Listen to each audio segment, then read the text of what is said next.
Bunlar bizim köyün hayvanları değil. Başka köyler, dağ köylerinden getirmişler. Odun çekmişler bunlarla. İşlerini görmüşler. Kışlık odunlarını getirmişler.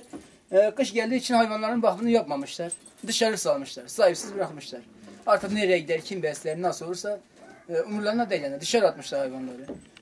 Valla yapanlar var.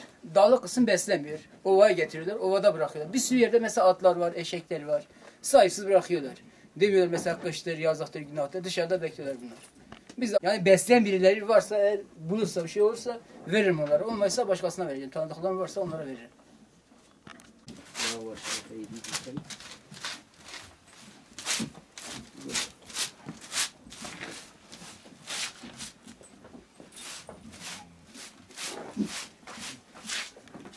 Kalsa da iyiydi.